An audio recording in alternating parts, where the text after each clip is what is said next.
Hi guys, my name is Herschberg, the host for Back to Basics, another Back to Basics for another week.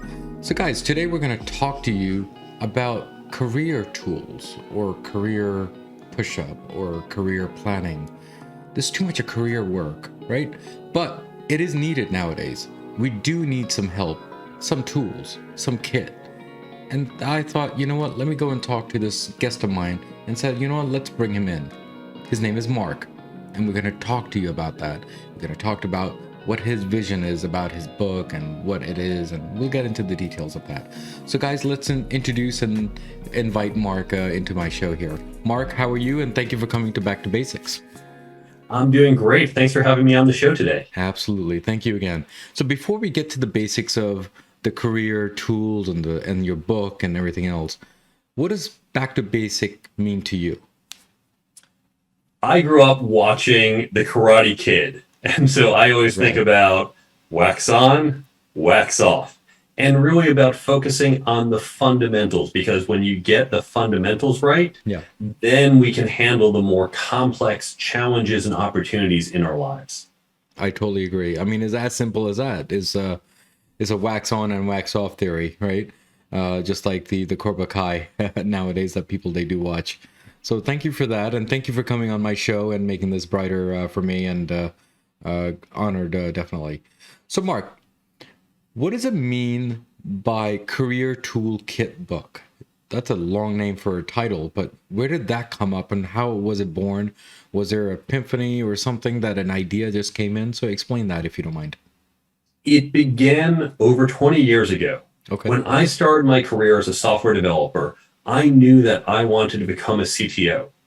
And I thought about, what does that mean? Because to be a CTO, a Chief Technology Officer, it doesn't mean being the best programmer. In fact, I'm probably a worse programmer today than when I used to do it all the time. But there were these other skills I needed: leadership, communication, team building, hiring, and no one ever taught them to me. So I recognized to get where I wanted to go, I had to develop these skills in myself. And as I undertook that journey, I realized these skills are not just for executives, they are for everyone. All of us, from our first day out of school on the job, can benefit from having these skills. So I started training up my team. And around the same time, MIT, where I went to school, had gotten some feedback saying, these are the skills we want in people we hire. Corporate America was saying, we're looking for this, not just among your students, not just among college students, but overall, and we can't find them. Because if you think about what you learned in college, that didn't include leadership or negotiation or team building. Professors might have mentioned it, but they didn't teach it to you. Sure. So we started this program at MIT over 2 decades ago. It's referred to as a Career Success Accelerator, and we teach these skills to our students. I've been doing it for decades, and I know both how valuable these skills are. I know how to teach them effectively. I know the impact it's had on our students. So I wanted to make it available for more people, and that's why I created my book, The Career Toolkit: Essential Skills for Success That No One Taught You. Oh, thank you so much, Mark. So let me ask you this. It might be a silly question. I'm not really sure. So let's say if I just graduated college and read your book right after that, you're telling me that I can just apply to the CTO position?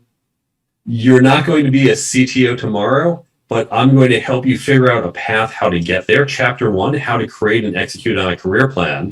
And show you, here's how to plan that out instead of hoping, well, one day maybe I'll be a CTO, have an actual plan, and here's how to do it. And then all the skills in the other chapters are going to help you get there faster and more effectively. Yeah. So, I mean, I guess the college, we're not saying that college is bad, by the way, guys. So what we're actually saying is that they're teaching you certain tools, but they're not teaching you a proper tool to get to a better position, a better leadership position, or management position, or any communication skills. Am I right on that? Think about networking. We have all heard, since we were children, networking is so important. Yes. It's not what you know, it's who you know. You have to have a good network. Yes. Everyone's told us this. How many of us have actually had any training on how to network? Yeah. We've never had our parents or teachers or anyone sit us down and say, this skill that we're telling you is so important, we're actually going to teach it to you today. Nope, they just hope we magically pick it up. And that's true for so many of these other skills. So unfortunately, college teaches many great things, but they miss the boat on some of these, and there's historical reasons why. So this book fills that gap. So why would I buy your book versus some other Joe Schmo book? Is there something different that you have learned, and is there a technique that we're missing?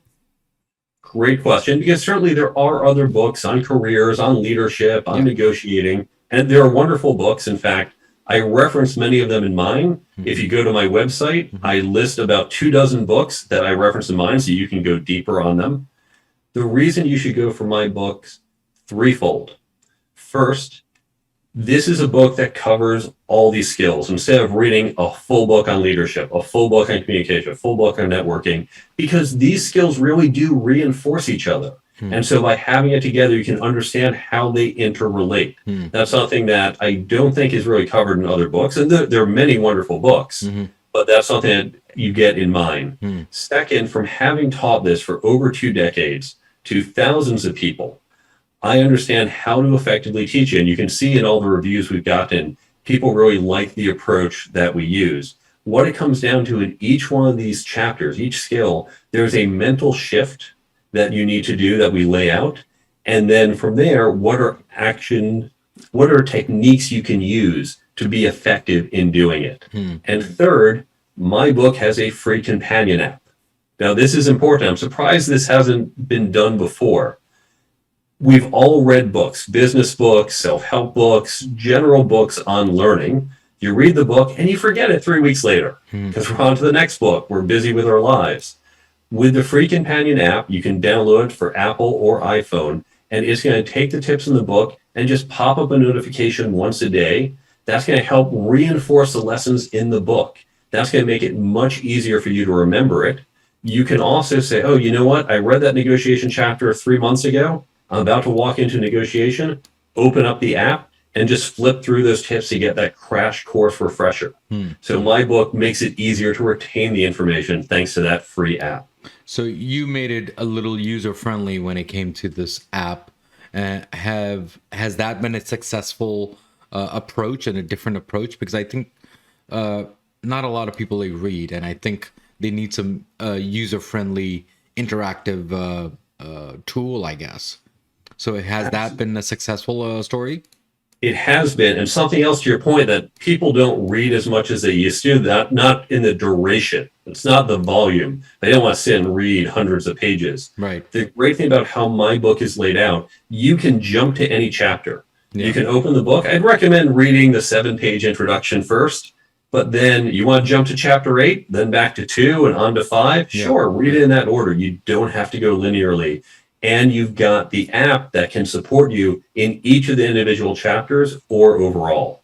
There's also, by the way, something else I have. There's another free download on the website, how you can create a peer learning group within your organization. And that might be your company, or it might be a community, say a meetup group you create, how you can best learn these skills using my book, or in fact, using any other book.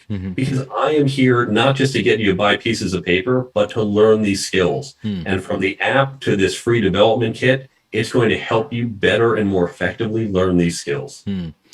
So thank you for that, by the way, Mark, because sometimes people, they need a little change also sometimes, and a different way of learning.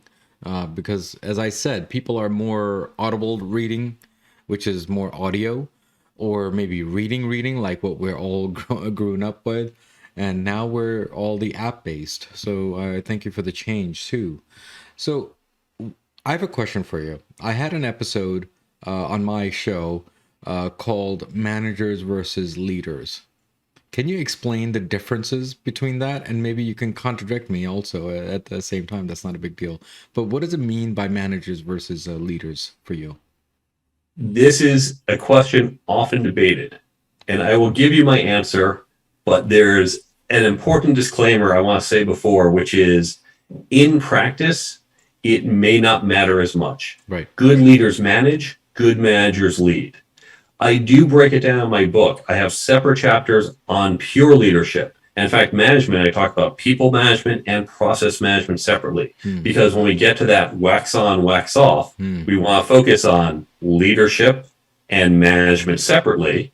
But just like Danielson put it all together in the tournament, so too in the workplace, we're not just using a single move, we're using it all together holistically. Yeah. When we think about the difference between the two, leadership is really about having a positive vision of change. It is some change state you want to create and convincing people to follow along. That's what leadership is. It's getting people to follow along in your vision.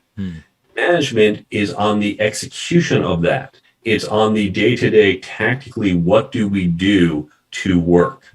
Now, being a great visionary who can't manage your way out of a paper bag, people are going to get fed up and you're probably not going to execute on that goal. Sure. You could be a great manager, but if you can't inspire people to join your team, there's not much to do. So again, we typically do both at once, but that is the difference. Yeah, thank you so much, Mark. Give me 1 second. Let me just tell my audience something here.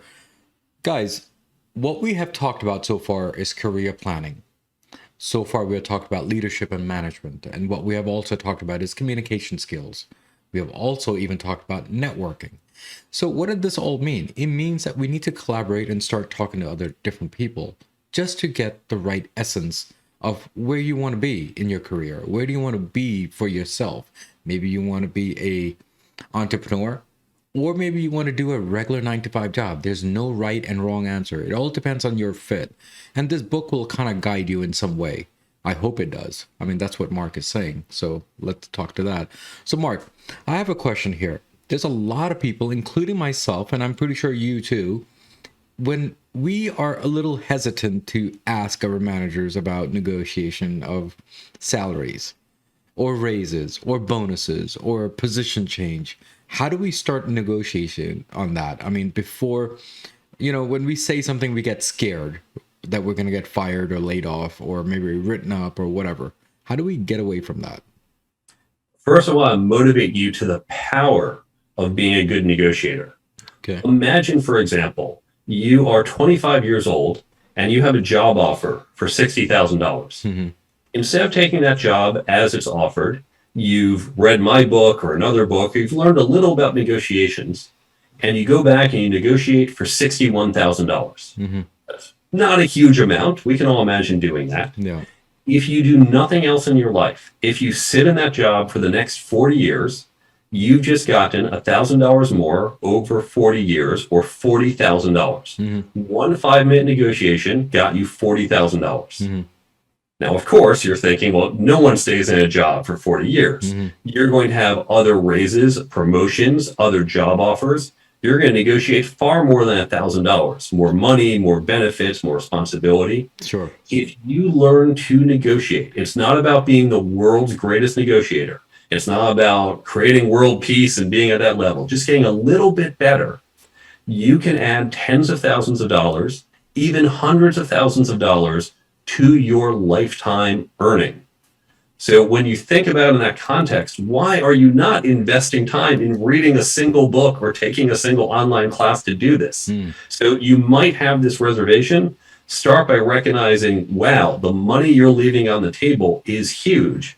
And of course, we're just talking money. In fact, when you learn to negotiate, there's more than just money. In fact, the people we negotiate with most often are our coworkers, are our peers, as we have to work together. You're going to be a better partner and peer for your coworkers. Sure. So we want to invest in this because of the return. Now, let's get a little more specific. When you say, oh, I'm going to walk in and I don't know, will they like this? And I'm nervous to ask. You need to think about negotiations not in terms of what I want. I want more money. I want the raise. And that's fine. You can and should want it. Sure. But why should the other person care what you want? I want to live in an $80 million penthouse, right? But you don't care. That's my need. So when we go into negotiate, we think about, what does the other side want? How can I align my want, my need, to that of the other side and find a way to make it palatable and even attractive to the other person? So it's fine to think this is what I want, but also think about, what does the other side want and how can I align this to my negotiating partner's goals? Yeah, thank you so much for that, because some people, they are a little scared when they do negotiate, and it's not always about money, is it? I mean, it could be perks, could be positions, could be title change, any of that aspect. I mean, when I say negotiation, it could be any of those things. It's not always about money. Absolutely. And in fact, oftentimes money isn't even the most important factor. You can recognize what's more important, getting $1,000 more, or maybe being on this particular project, getting some access or opportunity, maybe getting some training that's going to lead you to better opportunities and more money down the road. Yeah. So don't just think about how much money can I get today. It's all these other things you mentioned. And in the book, I go through what are the things you can negotiate and what are some strategies that you can use. Yeah. Thank you so much for that. What does it mean by ethics for you? Because you have a chapter regarding about ethics. So what does that mean to you? So many business books don't bother addressing ethics. And unfortunately, throughout my career, I have seen far too many ethical lapses. People today really do care about more than just their job. They care about the impact on their customers, on their communities, on the world at large. And we all need to be more proactive in thinking about this, we as individuals and our companies. The analogy I use in the book, think about fire drills. We've all, since we're little children, have been exposed to fire drills, probably in school. Fire alarm goes off. I still see it in some companies. We have fire drills. I've been in buildings where the fire alarm has gone off, and everyone calmly walked to the stairs and exited the building. There was no pushing or shoving. We all knew what to do, and we all knew when we work together, this can work out well for everyone. Ethics are similar. We wind up in situations, it might not be something where you have 3 minutes to exit the building, but we wind up in situations where there is some pressure to maybe bend a rule or do something a certain way. And much like hearing a fire alarm, if you've had no training or forethought, if you don't know what to do, it's easy to give into that pressure. It'd be easy to panic when you hear that fire alarm. So by being a little more proactive in thinking about our ethics, where are our lines individually, as a team, as an organization, how might we react in certain situations? Knowing don't take the elevator, take the stairs. Okay, good. I don't have to say, what am I going to do when the alarm goes off? Knowing when I have an ethical challenge, here's how I am going to approach it. Here's the stairwell I can use. Makes it easier so we don't panic. We don't feel that pressure when we face an ethical challenge. Yeah, thank you so much for that, Mark. So I have one last question, if you don't mind. So, Please. So the question now I have is, are we coming to a trend that we're working from home? And if we're working from home, how do we calculate that I'm the best or you're the worst or vice versa? How do we tackle that? Because a career planning and communication and networking means that you need to be in the office when you do that. It's kind of tough when you're at home. So how does that work for you? How do you? We are moving to a hybrid model. Yeah. I don't think we're going to be 100% remote. I don't think we're going to be 100% in the office. Obviously, there are exceptions. At the nuclear reactor, I really hope they're 100% in the office. I'd like them to be there. Sure. And there are some people they've been remote all their life and they'll continue to do so. What we're going to see is people moving into this hybrid model, being in the office either 2-3 days a week, or being in the office maybe 1 week on, 1 week off. Now, this is going to have some interesting implications for our careers. And then let's talk about both at that macro level, but also specifically what we can do to be more effective. People think, well, this is great. I can now move far away. I can work from a beach. I'll fly in once in a while. You can do that, but let's recognize some secondary effects. Certainly, you can now move further away from the city, because if you're commuting in for 2 days, you might not mind an hour and a half commute. That for 5 days would be horrible. You can be a little further away. Sure. But when we think about our careers and how they grow, there is a certain dynamic that happens when you are in the office. We want to make sure we do spend some time in the office.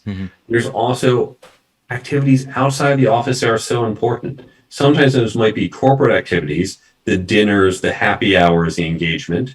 But it's also when you go to industry events after work, for example, and you meet people, you exchange ideas, and you network. And yes, I can learn ideas by listening to great podcasts like this one and getting other content online. But it's all about building those connections, and that's a lot harder to do online. So really, you want to make sure you're spending a certain amount of time in your industry, right? Which means that kind of larger environment, the city environment in which you're working, in which you're building those relationships and engaging and getting exposed to ideas. And if you're on the beach 2,000 miles away 100% of the time, that has some limitations. So we want to be conscientious in how far away we are, how much time we're away from the office and surrounding environments. Now, to what we can do specifically, recognizing that in the office, we need to be more conscious of how we communicate, how we lead, and how we build relationships with our coworkers. Some of this stuff happened naturally. That conversation at the water cooler, or the boss who walks onto the floor and can sense everyone seems really down today. We had some bad news. Everyone feels down. I have to do something to inspire the team and pick them back up. Yeah. If your team's not in the office, you can't feel that. You're not going to bump into people at the water cooler. So we have to be more conscientious in how we replicate those conversations and how we get that information of, is everyone happy or sad? The boss has to go around and really dig for that instead of just, I can feel it when I step out of my office. So we have to be more conscientious in some of our activities in this hybrid semi-remote world. Yeah.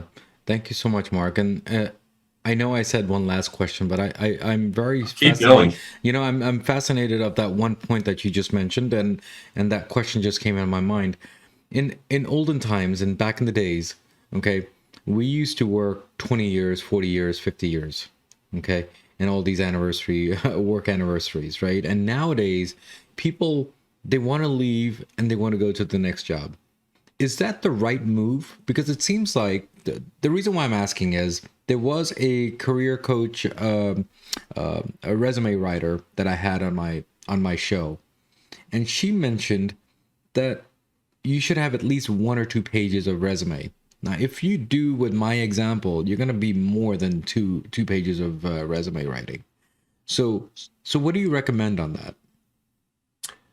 First, there was a little bit of a myth you referenced, and it's often referenced, but it's not true that people worked at the same company for 40 some years. Yeah. That's certainly the Hollywood stereotype. Yeah. But in fact, the average tenure going back about 70 some years was still only, I believe, about 4.5 or 5 years. People really did change jobs. Okay. Typically, the leaders of the company were those who put in the time and stayed. So it's a common off-cited myth. My friend Jeff Wald put out a great book called The Future of Work, in which he actually brings in the data and dispels that myth. So people have moved around. Now, the frequency at which we've moved around, it's increased a bit, but we're talking maybe 10 or 20%, not going from 5 years to 2 years. Okay. Overall, it does vary by industry. I will also say, for some of us, the nature of what we do, it's going to change more often. I do a lot of early stage startups. I would go in right as they get A-round funding. And I've been at companies that didn't make it. We just couldn't get enough customers to get escape velocity. Sometimes there's been a shift in the CEO, a pivot in the strategy, and all of a sudden the company zigs to the left. I'm saying, I really don't want to go to the left. I mean, that's right for the company, not right for me. So when you're in these more volatile industries, you might even change jobs more often than average. You do want to show on your resume at least some duration, because if you're changing jobs every 18 months, they're going to start to say, why are you changing jobs 18 months? Are you getting fired? Do you just get antsy? Are you going to leave me after 18 months? Right. So we do want to show some ability for longevity, but it doesn't mean every job has to be. Now, to those who do stay in a job for 15 years, I want to define it carefully. Staying at the same employer for 15 years, no problem. Staying in the same job for 15 years looks like you're not progressing and moving. What do I mean by that? You might be at the same company. And this is especially true for larger companies. McKinsey and Amazon, and Goldman Sachs, these are big companies where you might be in a role for 2 or 3 years, and then you're going to get promoted, you're going to change groups. Those can all be on your resume as a separate job. It might be the same employer. The IRS thinks it's the same, but really your responsibilities are different. You can list it effectively as a different job with different responsibilities. Now, if you're like me, I've been doing this for more decades than I'd like to admit, and I have done a lot of startups, some of which didn't last more than 18 months. So I do have some of that. I was also a consultant at a bunch. And so as a consultant, I would do some short stints.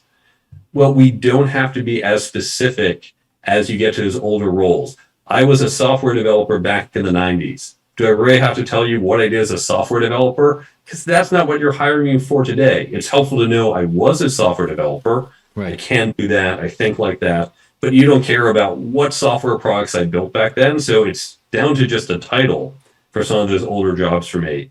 And so those older jobs might be just a title or a line or two. Your more recent jobs, which are more likely to be similar to the job you're looking for next, that's where you want to provide a little more detail. Wow, that's great. I mean, obviously those are myths. Obviously that needed to be brought up because it seems like that is a myth that needs to be corrected. Hopefully people will listen to this episode and get that rectified, I guess. So Mark, thank you so much for coming on my show. And one last thing that I wanted to ask you, any last words that you have for Back to Basics? I would recommend the back to basic way to learn these skills. It's going back to school, back to the fundamentals. I mentioned that there's a free download on the website for how you can learn this with others. And let me just speak to that for a moment. These skills, leadership, negotiating, communicating, it's different than what we've typically learned that might be marketing or accounting or a new software language. If you want to learn a new software language, you read the book, you write some code, you say, okay, I get how this works. I get how I configure this. Great. Yeah. You learn the knowledge and you know exactly where to apply it. When I am writing code, here's where I apply it. Right. When I'm not writing code, don't need to do it. The skills we're talking about, it's more similar to, say, basketball. Now, basketball, you can read a book about how to play basketball. You should read the rules. But if that's all you've done, you don't know how to play basketball. If you want to learn basketball, you start, maybe you learn the rules. You can read the book or someone tells them to you. Then what do? You play some games. Then you're going to do some practice, right? You're going to practice your free throw. You're going to practice dribbling. You're going to practice passing, dunking, whatever. Do some drills. You're going to play some scrimmage games. Doing this continuously, even when you are actively playing basketball, you still go back and do scrimmage and do drills. We know this is what the top players in the world do. So when it comes to these skills, you don't just say, well, I read the book, I know how to be a leader. You read the book or listen to a podcast like this one or get it from whatever source and then talk with other people. Create this regular cadence. Say every other week you get together with your group of a handful of people. Say we all read these pages in the book. We all listened to this podcast episode. Let's talk about what is leadership to you. Here's what it is to me, because we know everyone has their own perspective on it. Hey, I have a leadership challenge. I'm not sure what to do with it. And you're going to share your thoughts. Oh, that's a great idea. I'm going to learn because these are subtle, complex skills. And having that regular discussion cadence is going to help you learn.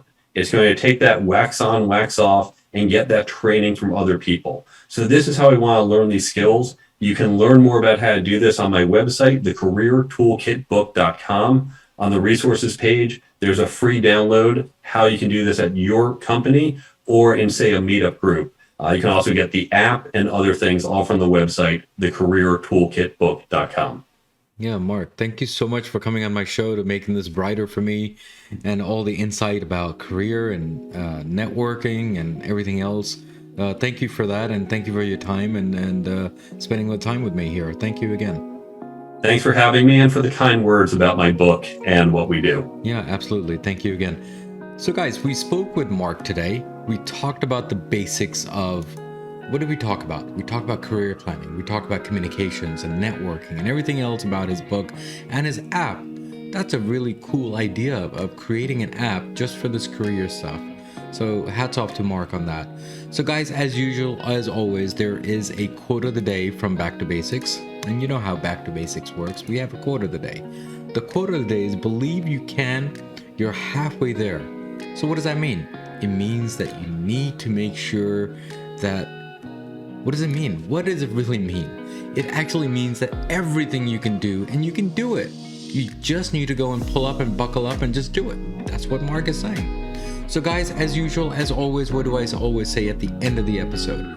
Everything in life goes back to basics, and that's what we did today, guys. Guys, take care, God bless, and keep on commenting, good, bad, ugly, either way. It'll make my show stronger day by day, week by week, And guys, keep on supporting me as much as you can, because you know that you love this show and you know that you love this host. So guys, take care. God bless. See you next week. Next week's episode on Back to Basics. That didn't look at history, didn't look at data, didn't look at how companies actually engage workers. And I'm gonna be honest, it did trigger me. I found it very frustrating that people would speak in the public square with so little foundational evidence for their points of view. And if I am able to make one statement and present one data point that fundamentally changes, oh wait, I didn't know that, and you fundamentally change what you think, you shouldn't have been talking to begin with. You just shouldn't be in the public square talking about things unless you have a fact-based and evidence-based